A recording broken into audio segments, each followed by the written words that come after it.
The ice cracked beneath her feet with a sound like a gunshot, and before Rebecca Foster could draw breath to scream, the frozen pond swallowed her whole into its black, merciless depths. The winter of 1883 had descended upon Oklahoma City. Oklahoma with a fury that old-timers claimed they had not seen in 30 years. The Arkansas River had frozen solid in places, and the smaller ponds and streams had turned into sheets of treacherous ice that glittered deceptively in the pale December sunlight. Rebecca had been foolish to attempt the shortcut across Miller's Pond, but she had been running late to deliver medicine to the Hendersons' farm, where their youngest boy lay fevered and fighting for his life. Her father, the town doctor, had entrusted her with this urgent errand, and she had thought to save 20 minutes by crossing the pond rather than taking the long route around its perimeter. Now, as the freezing water closed over her head, Rebecca understood with perfect clarity that her impatience would cost her life. The cold was so intense it felt like burning, driving the air from her lungs in a rush of silver bubbles. Her heavy wool coat and long skirts became waterlogged instantly, dragging her down like anchors. She fought toward the surface, but her limbs were already growing sluggish, her fingers numb inside her gloves.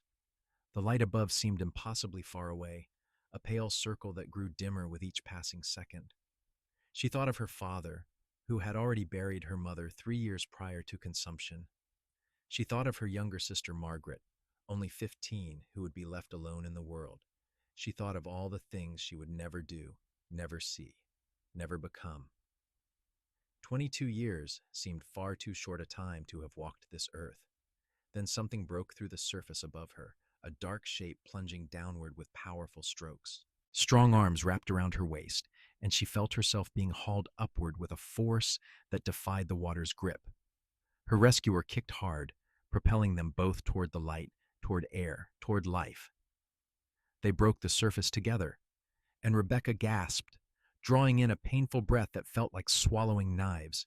Her vision was blurred, her body shaking so violently she could not control it, but she was dimly aware of the man who held her, his voice urgent in her ear. "Hold on to me. Do not let go. You hear me?" He was swimming toward the edge, where the ice was thicker, pulling her along. She tried to help, tried to kick her legs, but they would not obey her commands. The cold had stolen everything from her, every ounce of strength and will. She clung to him because it was the only thing she could do, her fingers digging into the wet fabric of his coat. When they reached the edge, where the ice was solid, he pushed her up first, his hands firm on her waist as he boosted her onto the frozen surface.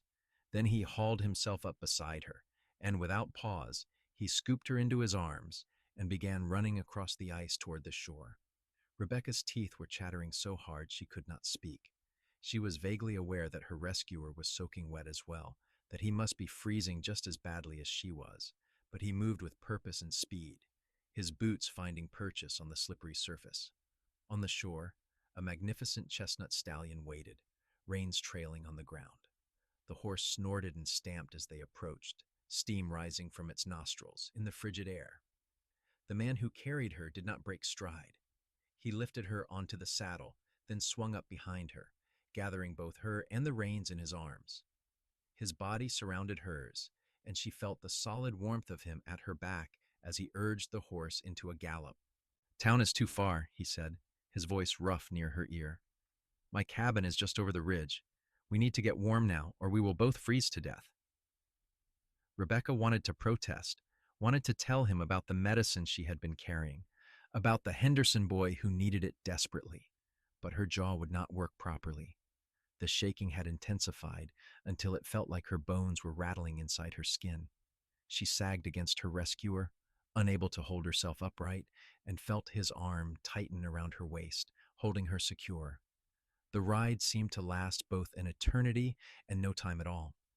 The landscape blurred past, white fields and dark trees, the sky above a pale, washed-out blue. Rebecca drifted in and out of awareness, her mind growing foggy. She heard the man speaking to her, urging her to stay awake, but his voice seemed to come from very far away.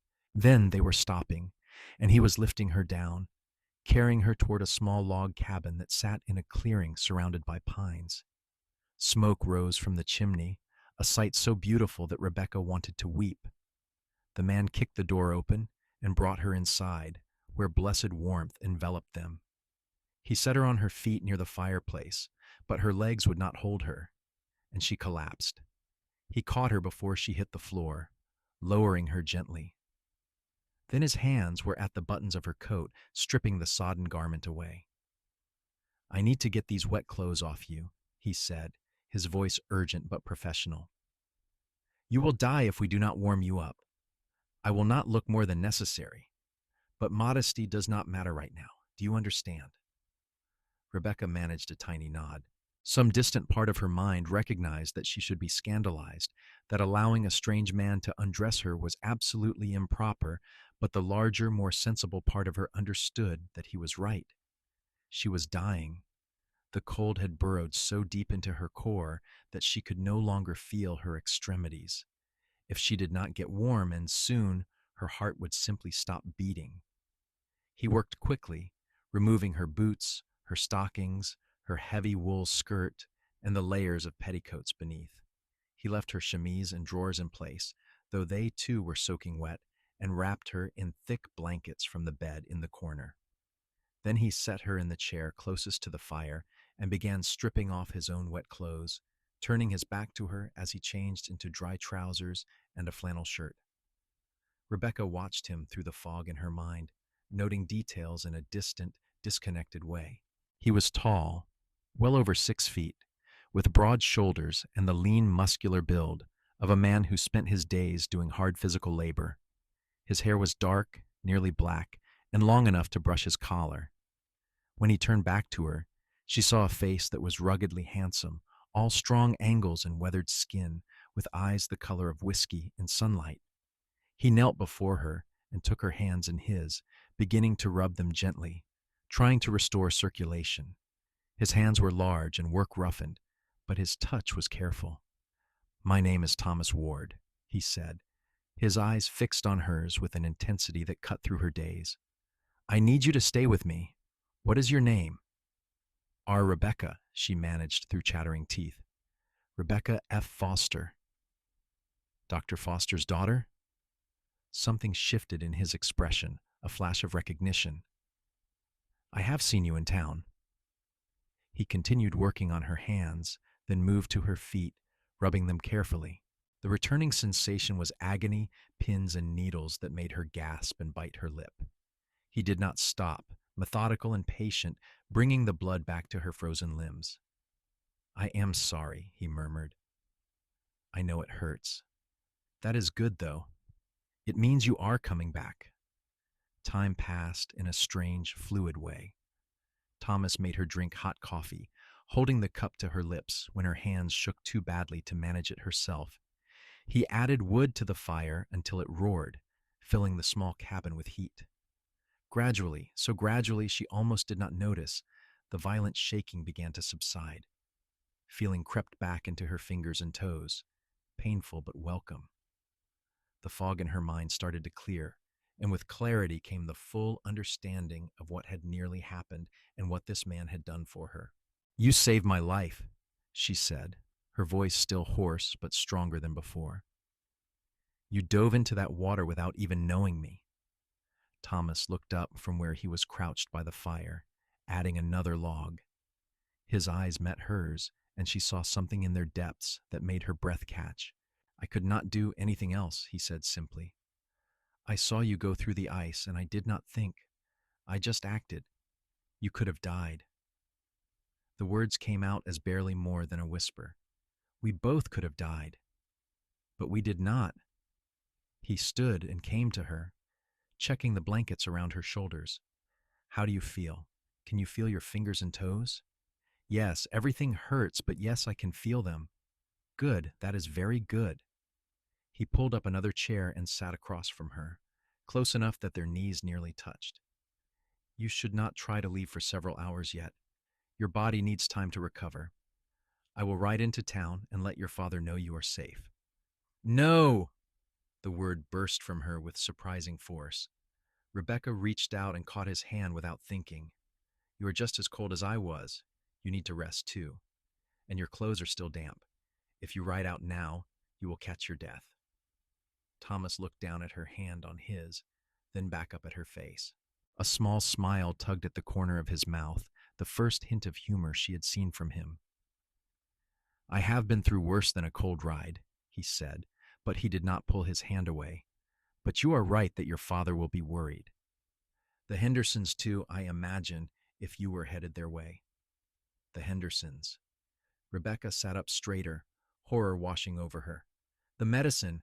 I was carrying medicine for their son. He has a terrible fever, and my father said he needed the tincture today. The bag I was carrying, it must have sunk with me. I saw no bag, Thomas said, his brow furrowing. It must have come loose when you fell through. Rebecca closed her eyes, guilt and frustration warring inside her. That little boy was suffering, and she had failed him. Her foolish decision to cross the ice had not only nearly cost her own life, but might cost him his as well. I need to get back to town, she said, starting to rise. My father will have to prepare more, and I need to take it to them.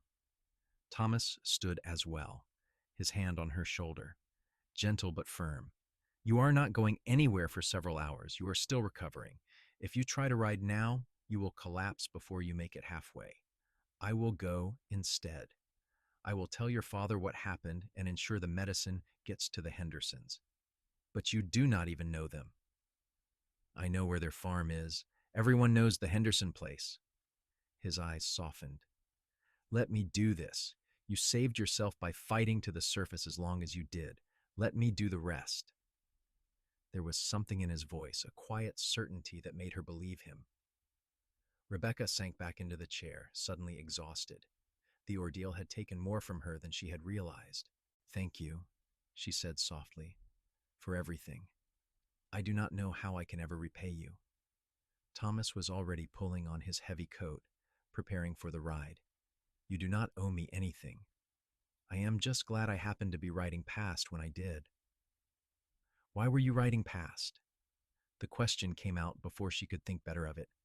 That is not a well-traveled road.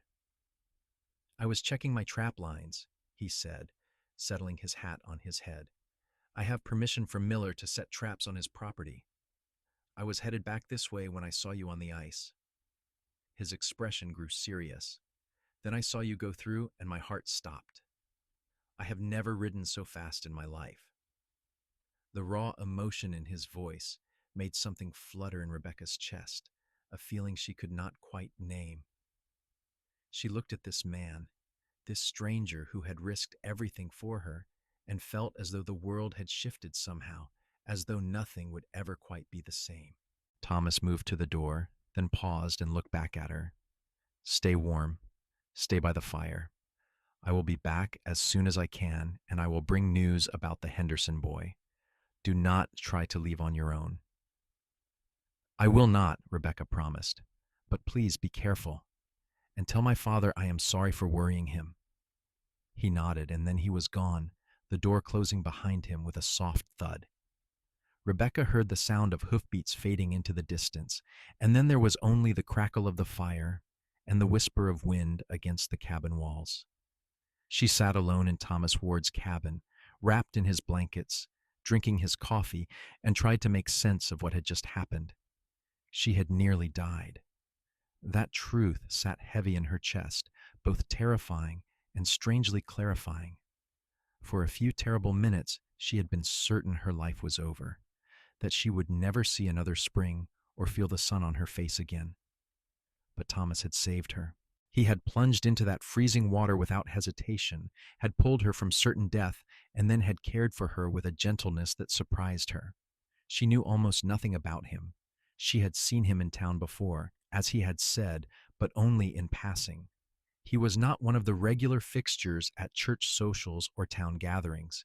She had heard his name mentioned here and there, usually in the context of his skill as a tracker and hunter. People said he was a loner, a man who kept to himself and preferred the company of the wilderness to that of other people. They said he had come to Oklahoma Territory a few years back from somewhere farther east, but no one seemed to know much about his past. Looking around the cabin, Rebecca could see that he lived simply. The space was small but well maintained. everything clean and in its place. A bed in one corner, a table with two chairs, a stove and counter for cooking, shelves with supplies. Furs and hides hung from the rafters, waiting to be sold or traded. It was the home of a man who needed little and asked for less. Why had he saved her? The question circled in her mind. He had said he could not do anything else, that he had simply acted, but there had been real choice in that moment. He could have ridden for help. He could have tried to reach her from the edge of the ice. Instead, he had stripped off his gun belt and coat and dove in, putting himself at the same terrible risk she had faced. Rebecca pulled the blankets tighter around herself and stared into the fire, watching the flames dance and leap. She had always prided herself on being practical and sensible, on seeing the world clearly without the romantic notions that seemed to afflict so many young women her age. But sitting here, in the aftermath of her near death and miraculous rescue, she found herself thinking thoughts that were far from practical. She thought about the way Thomas had looked at her, with an intensity that had made her feel truly seen. She thought about the gentleness of his hands as he had worked to warm her frozen limbs, the sound of his voice urging her to stay awake, to stay with him. She thought about the fact that he had risked his life for hers without knowing her, without any expectation of reward or recognition. Hours passed. Rebecca dozed in the chair, waking occasionally to add wood to the fire. Her clothes, spread out near the hearth, slowly dried. As the afternoon light began to fade toward evening, she heard hoofbeats approaching, and then the cabin door opened to admit Thomas, along with a gust of cold air. He stamped the snow from his boots and removed his hat, his eyes going immediately to her. "How do you feel?" "Much better," Rebecca said, and it was true. The warmth had seeped all the way through her now, and though she was still tired, the bone-deep cold had finally released its grip. "What news? Is the boy all right?" Thomas crossed to the stove and began preparing coffee, his movements economical and practiced. "Your father sent fresh medicine with me, and I delivered it to the Hendersons. The boy was in a bad way, but Mrs. Henderson got the tincture into him, and his fever was already starting to break when I left. Your father seemed confident he would recover." Relief flooded through Rebecca so powerfully that she felt tears prick her eyes. "Thank God, I was so worried." "Your father was worried too about you." Thomas poured 2 cups of coffee and brought one to her. "I told him what happened. He wanted to come with me. But there was another emergency in town. A woman gone into early labor. I promised him I would bring you home safely as soon as you were strong enough to ride." "I can ride now," Rebecca said, starting to stand. "No."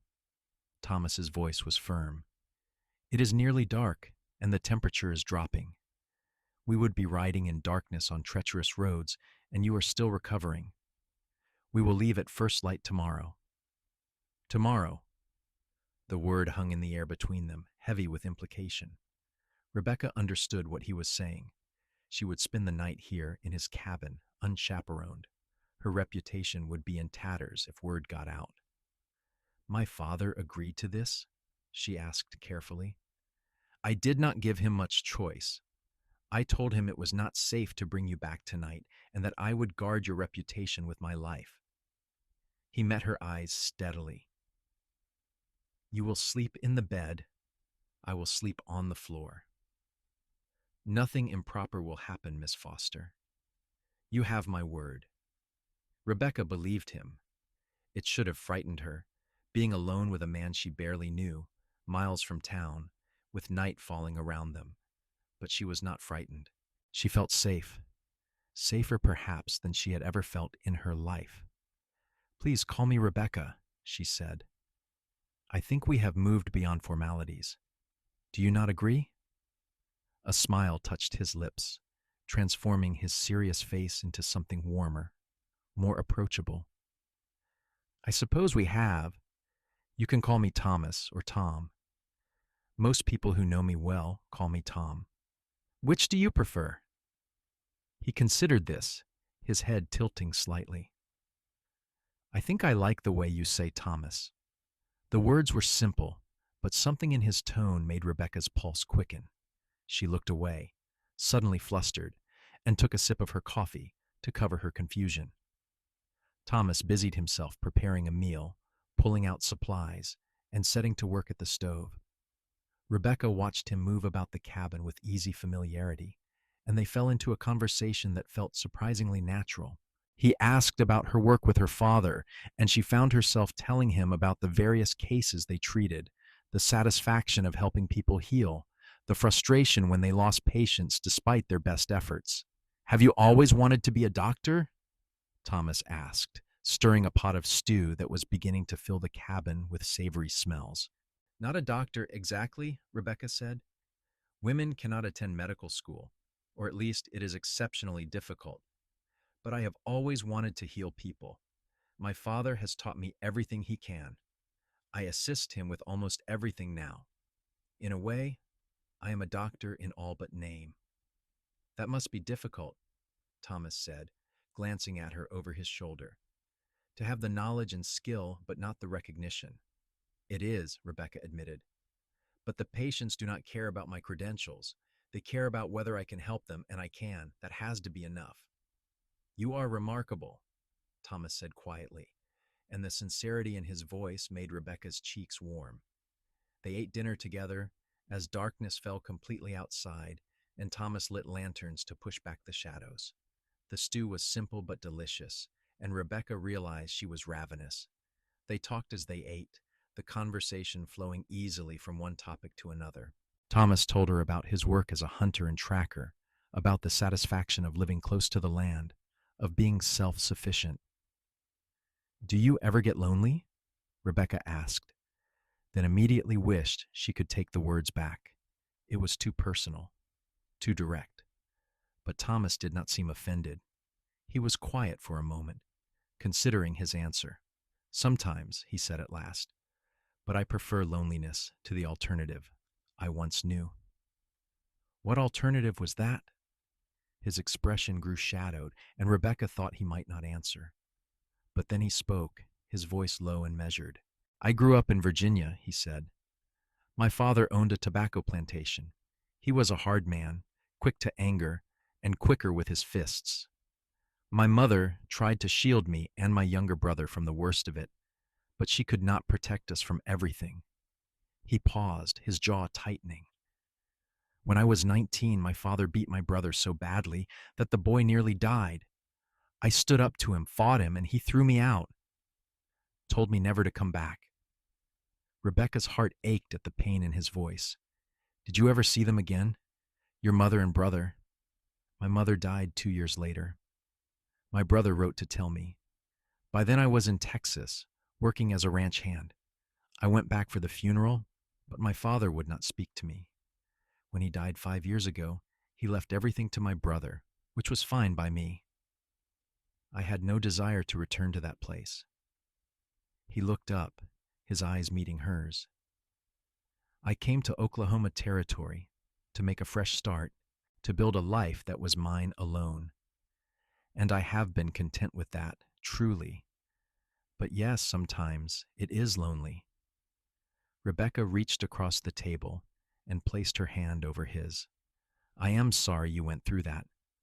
No one should have to endure such cruelty, especially from a parent." Thomas turned his hand over, clasping hers gently. "It made me who I am.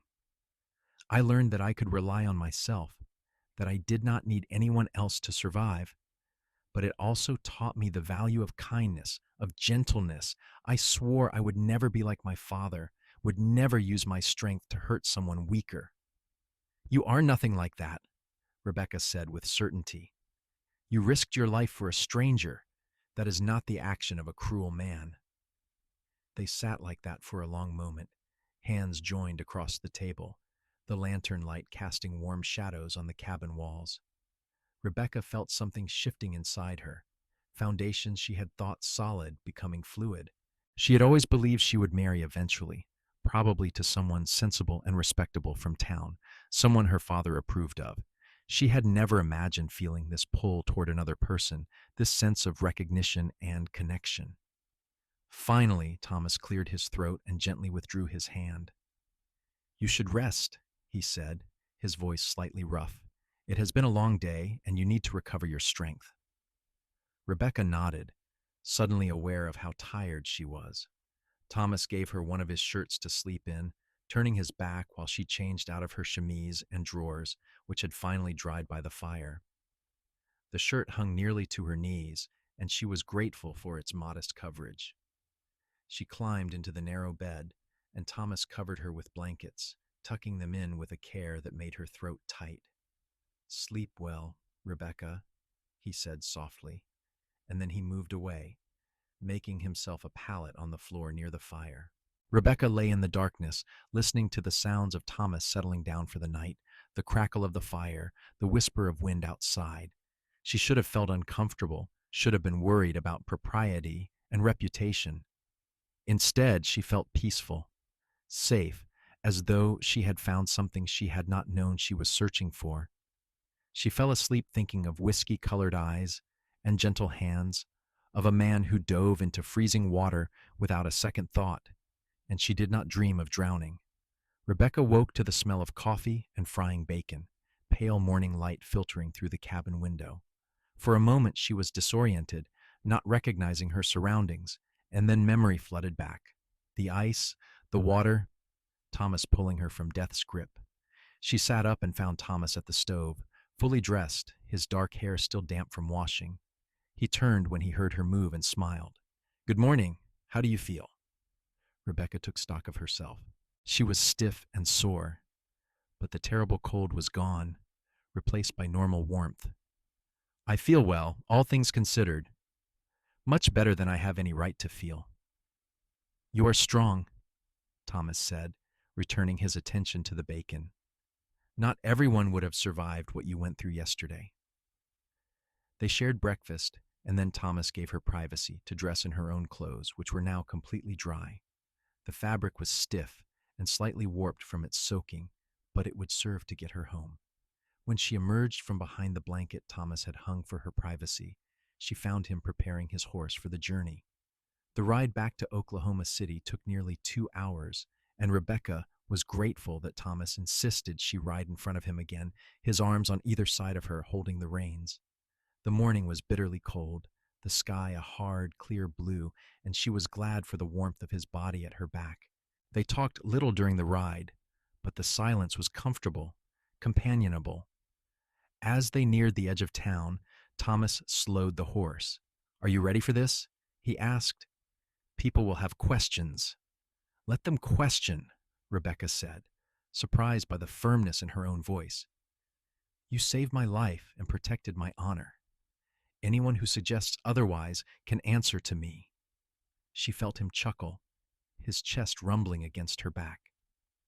"I think you might be fiercer than I am." They rode straight to her father's house, and Dr. Foster rushed out before they had even dismounted, his face haggard with worry and relief. "Rebecca, thank God," he said, reaching up to help her down. He looked her over quickly with a physician's eye, checking for signs of frostbite or illness. "How do you feel? Any numbness? Shortness of breath?" "I am fine, Father," Rebecca assured him. "Thomas took excellent care of me." Dr. Foster turned to Thomas, who had dismounted and stood holding his horse's reins. The two men regarded each other for a long moment, and then the doctor extended his hand. "I owe you my daughter's life," he said, his voice thick with emotion. "There are no words adequate to express my gratitude." Thomas shook his hand firmly. "I did what anyone would have done." "No," Dr. Foster said. "You did what few men would have had the courage to do. You will always be welcome in my home, Mr. Ward." Over the following days, Rebecca found herself thinking about Thomas constantly. She went about her usual duties, assisting her father with patients, managing the household, caring for her younger sister, but her mind kept drifting back to those hours in the cabin, to the conversations they had shared, to the way he had looked at her. She told herself it was merely gratitude, the natural attachment one might feel towards someone who had saved their life. But in her quieter moments, she admitted to herself that it was more than that. She had connected with Thomas in a way she had never connected with anyone before. He had shared his painful past with her, had let her see beyond the stoic exterior he presented to the world, and she had felt honored by that trust. A week after the incident, there was a knock on the door, just as the Foster family was sitting down to dinner. Margaret went to answer it and returned with flushed cheeks and dancing eyes. "Rebecca, there is a gentleman here to see you." Rebecca's heart leapt, though she tried to keep her expression neutral as she excused herself and went to the front door. Thomas stood on the porch, hat in hand, looking slightly uncomfortable. He had clearly made an effort with his appearance, his hair neatly combed, his clothes clean and pressed. "Thomas," Rebecca said, unable to keep the pleasure from her voice, "this is a surprise." "I apologize for calling unannounced," he said, "but I wanted to check on you, to make sure you were recovering well. Come in, please. Join us for dinner." Thomas hesitated. "I do not want to intrude." "You are not intruding." Rebecca reached out and took his hand, tugging him gently over the threshold. "My father specifically said you were always welcome, and I am certain he meant it." Dr. Foster was indeed delighted to see Thomas and insisted he join them for the meal. Over pot roast and potatoes, the conversation flowed easily. Thomas charmed Margaret with stories of tracking wolves through the winter snow, and even made Dr. Foster laugh with his dry observations about town politics. Rebecca watched him, seeing how he carefully navigated the social niceties despite his claim to prefer solitude, and she felt her affection for him deepening. After dinner, Rebecca walked Thomas out to the porch, wrapping a shawl around her shoulders against the cold evening air. "Thank you for coming," she said. "It was wonderful to see you." Thomas turned to face her, his expression serious in the lamplight spilling from the windows. "I have been thinking about you constantly," he said, the words seeming to come with difficulty. "I know I should probably stay away. I am not the kind of man a woman like you should be associated with. I live alone in the woods. I have no family to speak of, no real prospects beyond selling furs and hiring out as a guide. But I cannot stop thinking about you, Rebecca." Rebecca's heart was pounding so hard she was certain he must hear it. "What kind of man do you think I should be associated with?" "Someone established, someone respectable with a house in town and a steady income, someone who moves in good society and can give you the life you deserve." "And do I not get a say in what kind of life I deserve?" Rebecca stepped closer to him, looking up into his face. "You saved my life. Thomas, you cared for me with gentleness and respect. You have more honor in your little finger than most of the respectable gentlemen in this town have in their entire bodies. If you think I care more about a house in town than about the content of a man's character, then you do not know me at all."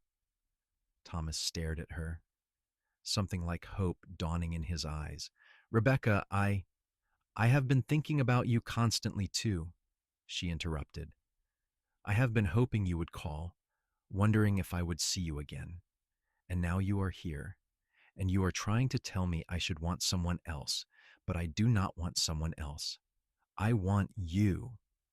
The words hung in the cold air between them, bold and unmistakable.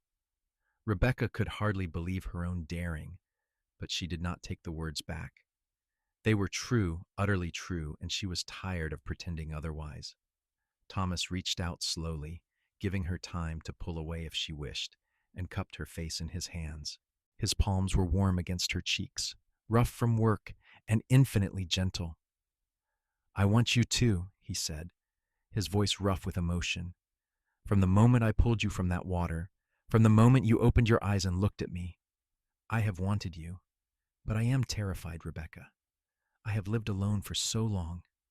I do not know if I remember how to be with someone, how to share my life." "Then we will learn together," Rebecca said. She covered his hands with her own. "I do not need you to be perfect, Thomas.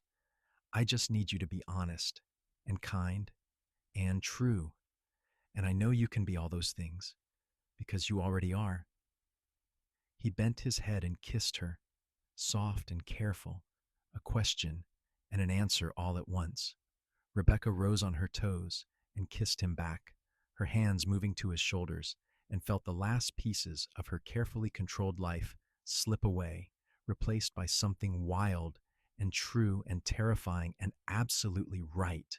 When they finally parted, both breathing hard, Thomas rested his forehead against hers. "I have never courted anyone before," he admitted. "I do not know the proper way to do this." Rebecca laughed, the sound bright in the darkness. "Neither have I. We shall figure it out as we go." And so began the strangest and most wonderful courtship Oklahoma City had seen in some time.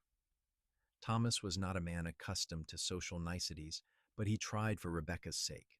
He called on her regularly, always bringing small gifts, a perfect robin's egg he had found, a carving of a horse he had made with his own hands, wildflowers carefully pressed and preserved. He joined the Fosters for church on Sundays, sitting stiff and uncomfortable in his best clothes, but enduring it because it meant he could walk Rebecca home afterward. Rebecca, for her part, discovered a side of herself she had not known existed. She had always been so focused on being useful, on helping her father, on being responsible. With Thomas, she allowed herself to simply be. They went on long walks together through the winter landscape, and he taught her to read tracks in the snow, to identify different bird calls, to see the wilderness the way he saw it. She brought him books from her father's library, and they read together by his fireplace, arguing good-naturedly about philosophy and politics and literature. The town gossips had plenty to say about the match. Dr. Foster's daughter, taking up with a mountain man who lived in a cabin with no proper address. But Rebecca discovered that she did not care what they thought. For the first time in her life, she was following her heart instead of her head, and it felt like flying. Spring came early that year, the ice melting, and the first green shoots pushing through the damp earth. On an April evening, as Rebecca and Thomas walked along the river where they had first met, he stopped and turned to face her. "I have something to ask you," he said, and she could hear the nervousness in his voice. "I have been thinking about how to do this properly, about pretty speeches and romantic gestures, but I am not good at those things, so I am just going to ask. Plain and simple." He took her hands in his, holding them carefully. "Rebecca Foster, I love you. I loved you from the moment I saw you fighting for your life under that ice, refusing to give up. I love your courage and your kindness and your brilliant mind. I love the way you laugh at my terrible jokes and the way you argue with me about books. I love everything about you, and I want to spend the rest of my life loving you." He took a shaky breath. "Will you marry me?" Rebecca felt tears streaming down her face, but she was smiling so wide her cheeks hurt. "Yes," she said, her voice breaking with joy. "Yes, Thomas, I will marry you. I love you too. I think I started loving you when you pulled me from that water, and I have been falling deeper every day since." Thomas pulled a ring from his pocket, a simple gold band with a small but perfect sapphire. "It was my mother's," he said softly. "The only thing I kept from my old life. I would be honored if you would wear it." Rebecca held out her hand, and he slid the ring onto her finger. It fit perfectly, as though it had been made for her. Then he pulled her into his arms and kissed her, deep and passionate and full of promise, and she kissed him back with everything she had. They were married in June in the small church in Oklahoma City, with what felt like the entire town in attendance. Dr. Foster walked Rebecca down the aisle, tears in his eyes but a smile on his face. Margaret served as her sister's attendant, radiant in a new pink dress, and Thomas waited at the altar, looking more nervous than Rebecca had ever seen him, his hands clenched at his sides until she reached him and took his hand, feeling him relax at her touch. The ceremony was simple but beautiful, and when the preacher pronounced them husband and wife, Thomas kissed Rebecca with such tenderness that several ladies in the congregation sighed audibly. They held the reception at Dr. Foster's house, and even Thomas's brother surprised them by making the journey from Virginia to attend, the first time the two men had seen each other in years. "I am glad you found happiness," Thomas's brother told him, clasping his shoulder. You deserve it, Tom. And your wife is remarkable. For their wedding trip, Thomas took Rebecca to the cabin, which he had spent weeks improving and expanding. He had added a second room, installed real glass windows, and built proper furniture to replace the rough pieces that had been there before. But more than the physical improvements, he had filled it with small touches that showed his love wildflowers in jars on the table, shelves built specifically for Rebecca's medical books, a comfortable chair by the fire where she could sit and read. This is your home now, too, he told her as he carried her over the threshold. I want you to feel like it is truly yours. Anywhere you are is home, Rebecca replied, cupping his face in her hands. That is what you have taught me, Thomas. Home is not a place. It is a person. That night, as they lay together in the darkness, Rebecca traced the scars on Thomas's back, remnants of his father's cruelty, and she felt him tense beneath her touch. They do not bother me, she said softly. They are part of your story, part of what made you into the man I love. But I hate that you had to suffer them. Thomas turned to face her, his eyes gleaming in the moonlight streaming through the window. They used to bother me, he admitted. They reminded me of everything I wanted to forget. But you have changed that. You have changed everything, Rebecca. You have made me believe that I can be more than just a survivor, more than just someone who endures. You have made me believe I deserve to be happy. You do deserve it, Rebecca said fiercely, and I am going to spend every day of the rest of our lives making sure you know that. They settled into married life with surprising ease. Rebecca continued to work with her father, making the ride into town several times a week, while Thomas pursued his work as a hunter and guide.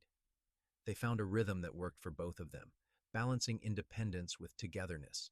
In the evenings, they would sit together and talk for hours or read or simply enjoy each other's company in comfortable silence. That first summer, Thomas taught Rebecca to shoot, to fish, to track game through the forest. She was a quick study, and he took pride in her growing skills. In turn, she taught him about medicine, about herbs and remedies, about how the human body worked. They made a good team, each bringing their own knowledge and perspective to share. One afternoon in late summer, as they were gathering herbs near the river, Rebecca felt a wave of dizziness wash over her. Thomas caught her immediately, his face creased with concern. Are you all right? You have been pale lately. Rebecca steadied herself against him, her mind racing. She had been feeling strange for a few weeks now, tired and occasionally nauseous, but she had attributed it to the summer heat.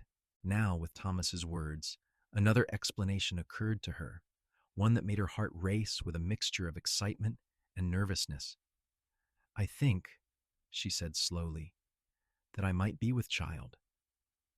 Thomas stared at her, his expression moving through shock to wonder to pure joy in the space of a heartbeat. Truly, I am not certain yet, but the signs are there. She placed a hand on her still flat stomach. If I am right, the baby would come in early spring. Thomas let out a whoop of pure happiness and swept her into his arms, spinning her around until she laughed and begged him to put her down. When he finally set her on her feet, his hands were shaking as he cupped her face. A baby, he said, his voice full of awe. Our baby. Rebecca, I do not have words. Are you happy? She asked, though she could see the answer written all over his face. Happy does not begin to cover it, Thomas said. He dropped to his knees and placed his hands on her stomach, looking up at her with tears in his eyes. I swear to you, and to this child, that I will be nothing like my father. I will be patient and kind and gentle. I will never raise my hand in anger. I will love this baby with everything I have, every single day.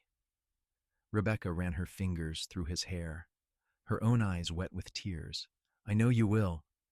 You are already the best man I know, Thomas. You will be a wonderful father. Dr. Foster confirmed Rebecca's pregnancy a week later, and the news spread through the family and then through the town with the speed of wildfire. Margaret was beside herself with excitement at the prospect of becoming an aunt. Dr. Foster, though he tried to maintain his professional composure, kept breaking into smiles whenever he looked at his daughter. The pregnancy was not easy.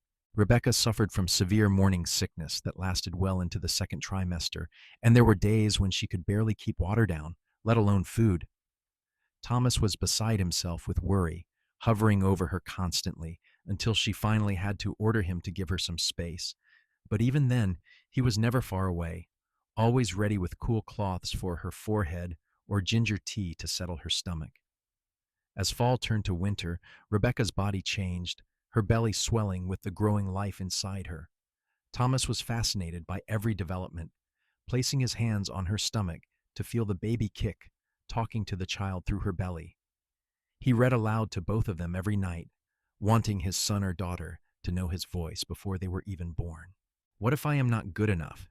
he asked one night, his hand spread across her stomach. "What if I do not know how to be a father?" "No one knows how to be a parent before they become one," Rebecca said, covering his hand with hers. "We will learn together, just like we learned everything else. And Thomas, you are already good enough. You are more than good enough." The winter was harsh that year, snow piling up around the cabin until Thomas had to dig paths just to reach the barn and the woodpile. Rebecca grew restless, confined to the house by both the weather and her advancing pregnancy. She knitted tiny clothes and blankets, prepared supplies, and tried not to think too much about the coming birth and all the things that could go wrong. Dr. Foster visited as often as the weather allowed, checking on Rebecca's progress and reassuring both her and Thomas that everything was proceeding normally. But Rebecca had assisted her father with enough births to know that even normal births could turn dangerous in an instant. She did not share these fears with Thomas, not wanting to worry him more than he already was, but they kept her awake some nights, staring at the ceiling while her husband slept beside her. The baby came on a cold March morning, arriving with the same determination that had characterized both its parents. Rebecca's water broke just after dawn, and Thomas immediately rode into town to fetch Dr. Foster, then returned to stay by her side. The labor was long and difficult, lasting well into the night, and there were moments when Rebecca thought she could not possibly continue, that the pain would break her. But Thomas was there, holding her hand, wiping her face with cool cloths, murmuring encouragement and love. And when she finally held their son in her arms, a red-faced, squalling bundle of new life, all the pain vanished, replaced by a love so fierce it took her breath away. "He is perfect," Thomas said, his voice breaking as he looked down at his son. "Rebecca, he is absolutely perfect." They named him James, after Rebecca's mother's father, and from the moment he entered the world, he had them wrapped around his tiny fingers. Thomas was a natural father, patient and gentle, rocking the baby for hours when he fussed, changing diapers without complaint, singing lullabies in his rough voice until James quieted and slept. The first year of James's life passed in a blur of sleepless nights and endless wonder. Rebecca divided her time between caring for her son and continuing to work with her father, bringing James along when she could. Thomas adjusted his work schedule to be home more, taking fewer long trips into the wilderness, wanting to be present for every moment of his son's development. They celebrated James's first birthday with a small party at the cabin, with Dr. Foster, Margaret, and a few close friends in attendance. As Rebecca watched Thomas hold their son, pointing out birds and trees and teaching him new words, she felt a contentment so deep it was almost painful. This was everything she had never known she wanted, this life they had built together. That summer, Rebecca realized she was pregnant again, and when she told Thomas, he was just as excited as he had been the first time. This pregnancy was easier than the first, and when their daughter Emma was born the following March, the delivery was mercifully shorter. Emma came into the world with her father's dark hair and her mother's blue eyes, and James, now 2 years old, was instantly smitten with his baby sister. The years that followed were full and rich. Rebecca and Thomas added on to the cabin twice more, creating a proper home with bedrooms for the children and a separate space for Rebecca's medical supplies and books. Thomas's brother visited regularly, and the relationship between the two men healed and strengthened. Margaret eventually married a teacher from back east who relocated to Oklahoma City, and her children grew up alongside Rebecca's cousins and best friends. Dr. Foster retired when Rebecca was 30, turning his practice over to a younger doctor from Pennsylvania, but Rebecca continued to work as a midwife and healer, her reputation growing throughout the territory. Women would travel for miles to have her attend their births, trusting her skill and gentle manner. Thomas continued his work as a hunter and guide, but as he aged, he took on more work training younger men, teaching them the skills of tracking and wilderness survival. He was respected throughout the territory, known as a man of integrity and skill, and Rebecca was proud of the reputation he had built through sheer hard work and honest dealing. They added two more children to their family, another son named Matthew and a daughter named Sarah, and the cabin rang with the sounds of childhood laughter and arguments, games and lessons, the daily chaos of a large family. Through it all, Rebecca and Thomas remained partners in every sense of the word, supporting each other's work, sharing the responsibilities of home and family, and still, after all these years, deeply in love. On their 10th anniversary, Thomas took Rebecca back to Miller's Pond, now in the height of summer, the water sparkling in the sunlight, no hint of the ice that had nearly claimed her life. "Do you ever think about that day?" he asked, his arm around her waist as they stood looking out over the water. "All the time," Rebecca admitted. "I think about how close I came to dying and about how you saved me. Not just my life, but my whole world. Everything good in my life came from that moment. I was just in the right place at the right time." Rebecca turned to face him, taking his hands in hers. "No, you made a choice. You chose to risk everything for someone you did not know. You chose courage over safety, compassion over indifference. And then you chose to love me, to build a life with me, to be the kind of husband and father that breaks every bad pattern you learned in your own childhood. None of that was luck or chance, Thomas. That was all you." He pulled her close, resting his chin on top of her head. "You make me better than I ever thought I could be." "We make each other better," Rebecca corrected. "That is what love is supposed to do." They stood like that for a long time, holding each other beside the water that had brought them together, and Rebecca felt the same sense of rightness she had felt that night in his cabin so many years ago. This was where she was meant to be, with this man, in this life they had created together. The years continued to pass, bringing both joys and sorrows. Dr. Foster passed away peacefully in his sleep when Rebecca was 35, surrounded by his family. The loss hit her hard, but Thomas was there to hold her through the grief, just as she had been there for him when his brother died of influenza a few years later. They learned to carry their losses together, understanding that grief was the price of love and that it was a price worth paying. Their children grew up strong and healthy. James inherited his father's love of the wilderness and became a guide like Thomas, eventually marrying a girl from town and building his own cabin not far from his parents. Emma showed her mother's aptitude for healing and went east to study nursing, one of the first women from Oklahoma Territory to do so, returning with new knowledge that she shared generously. Matthew became a teacher, patient and kind, and Sarah married a rancher and moved to Texas, though she visited often. As grandchildren arrived, Rebecca and Thomas found themselves in the strange position of being the older generation, the ones children came to for stories and wisdom. Thomas would sit for hours with his grandchildren, teaching them to track and fish, telling them tales of the old days when the territory was wilder and more dangerous. Rebecca taught the girls about herbs and healing, about being strong and independent, about never letting anyone tell them they could not do something simply because they were women. On their 25th anniversary, their children surprised them with a celebration that brought people from all over the territory. Friends and neighbors, former patients, people Thomas had guided through the wilderness, all gathered to honor the couple who had become pillars of their community. Speech after speech praised their kindness, their generosity, their love for each other and for others. When it was Thomas's turn to speak, He stood with his arm around Rebecca and looked out at the assembled crowd. "I am not a man of many words," he said, his voice carrying across the gathering. "But I want to say this. 25 years ago, I dove into a frozen pond without thinking, and I pulled out the woman who would become my whole world. Every good thing in my life stems from that moment.